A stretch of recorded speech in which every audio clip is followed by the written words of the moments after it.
കേന്ദ്ര റെയിൽ മന്ത്രി അശ്വിനി വൈഷ്ണവിന്റെ പുതുവത്സര സമ്മാനങ്ങൾ ട്രെയിൻ യാത്രക്കാർക്ക് ഒരുപാട് സന്തോഷം നൽകുന്നുണ്ട്. Vande Bharat sleeper, bullet train, hydrogen train ഗതാഗത ചരിത്രത്തിൽ നാഴികക്കല്ലാകുന്ന നേട്ടങ്ങൾ, പ്രത്യേകിച്ച് ദീർഘദൂര ട്രെയിൻ യാത്രക്കാർക്ക് സമയനഷ്ടമില്ലാതെ വളരെ വേഗം ലക്ഷ്യസ്ഥാനത്തെത്താൻ കഴിയുന്നു എന്നത് ഏറ്റവും പ്രധാനം. അതും ഏറ്റവും നവീനമായ സാങ്കേതിക വിദ്യകളുടെ സൗകര്യങ്ങളോടെയൊക്കെ അത് അവതരിപ്പിക്കുമ്പോൾ. സംസ്ഥാനത്തേക്ക് എത്തുമ്പോൾ അയ്യനെയെങ്കിലും ശബരിമലയിൽ ബാക്കി വെച്ചിട്ടുണ്ടാകുമോ കള്ളക്കൂട്ടങ്ങൾ എന്ന ആശങ്കയാണ്. വിശദമായ റിപ്പോർട്ടുകളിലേക്കൊക്കെ വരാം. ആദ്യം തലക്കെട്ടുകൾ.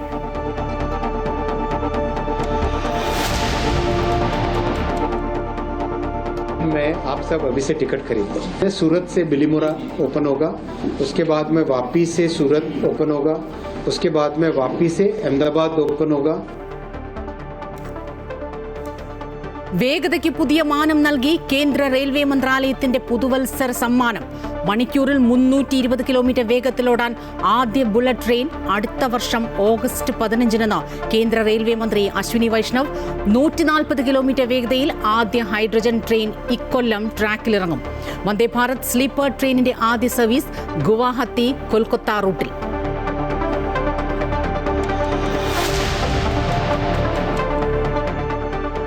ശബരിമലയിൽ ഇനി ശേഷിക്കുന്നത് അയ്യപ്പ വിഗ്രഹം മാത്രമോ? കള്ളന്മാർ കട്ടത് ശിവവ്യാളി രൂപങ്ങളിലെ 7 പാളികൾ മുതൽ പ്രഭാമണ്ഡലത്തിലെ അടക്കം സ്വർണമെന്ന് ഹൈക്കോടതിയിൽ SITയുടെ റിപ്പോർട്ട്.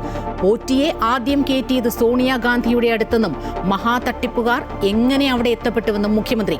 തനിക്കെതിരായ അന്വേഷണം മുഖ്യമന്ത്രിയുടെ പൊളിറ്റിക്കൽ സെക്രട്ടറി P. ശശിയുടെ പുതിയ പണിയെന്ന് അടൂർ പ്രകാശ്.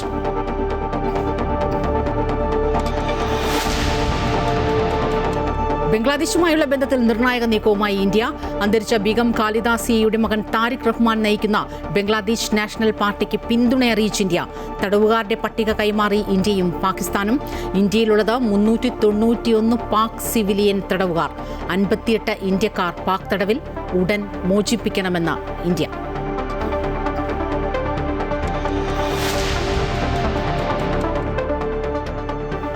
വെള്ളാപ്പള്ളി നടേശനെ തള്ളിയും തലോടിയും മുഖ്യമന്ത്രി പിണറായി വിജയൻ. CPI വഞ്ചനയും ചതിയും കാട്ടുന്ന പാർട്ടിയല്ലെന്നും LDFിലെ പ്രധാന ഘടകകക്ഷിയെന്നും മുഖ്യമന്ത്രി. വെള്ളാപ്പള്ളിയെ കാറിൽ കയറ്റിയതിൽ തെറ്റില്ലെന്ന് ആവർത്തിച്ച് മുഖ്യമന്ത്രി. ബിനോയ് വിശ്വമല്ല താനെന്നും പിണറായി വിജയൻ.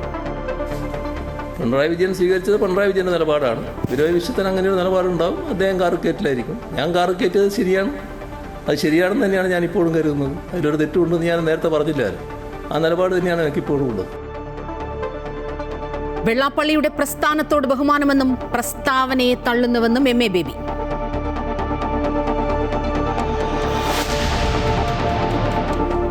ആലപ്പുഴ ഹരിപ്പാട് താലൂക്ക് ആശുപത്രിയിൽ ഡയാലിസിസിന് വിധേയരായ 2 രോഗികൾ മരിച്ചത് അണുബാധയെ തുടർന്ന് എന്ന ആക്ഷേപവുമായി കുടുംബങ്ങൾ. രമേശ് ചെന്നിത്തലയുടെ പരാതിയിൽ റിപ്പോർട്ട് തേടി ആരോഗ്യമന്ത്രി വീണ ജോർജ്. ഇൻഡോറിൽ മലിനജലം കുടിച്ച് 13 പേർ മരിച്ച സംഭവത്തിൽ മധ്യപ്രദേശ് സർക്കാരിനോട് റിപ്പോർട്ട് തേടി ഹൈക്കോടതി.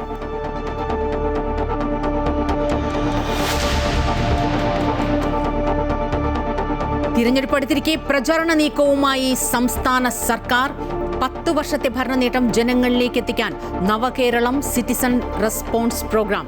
സമാധാനത്തിലൂന്നിയ കേരളമാണോ വർഗീയതയിലൂന്നിയ ഭരണമാണോ വേണ്ടതെന്ന് ജനങ്ങൾ തീരുമാനിക്കണമെന്ന് മുഖ്യമന്ത്രി.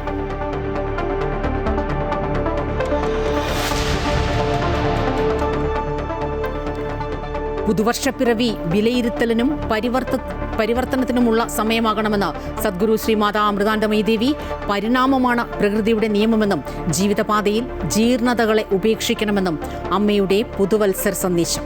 ലോകവും ശാന്തിയും സന്തോഷം കളിയാടുന്ന ഒരു പുതുവർഷം, നമ്മൾ നമ്മളുടെ ലക്ഷ്യത്തിലേക്ക് കുറെ കൂടെ അടുക്കുന്ന സാർത്ഥകമായ പുതുവർഷം 2026 സാക്ഷാത്കരിക്കാൻ നമുക്ക് കഴിയട്ടെ.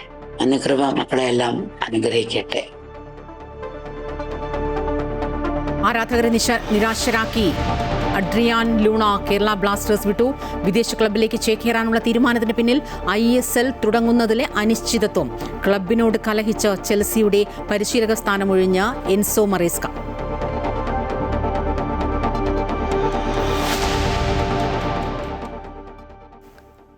പുതുവർഷാഘോഷത്തിനിടെ സ്വിറ്റ്സർലൻഡിൽ ബാറിൽ സ്ഫോടനം, വൻ തീപിടുത്തം. 40-ലേറെ പേർ കൊല്ലപ്പെട്ടു, നിരവധി പേർക്ക് പരിക്ക്. മരണസംഖ്യ ഉയരാൻ സാധ്യത. ആക്രമണ സാധ്യത തള്ളി പോലീസ്.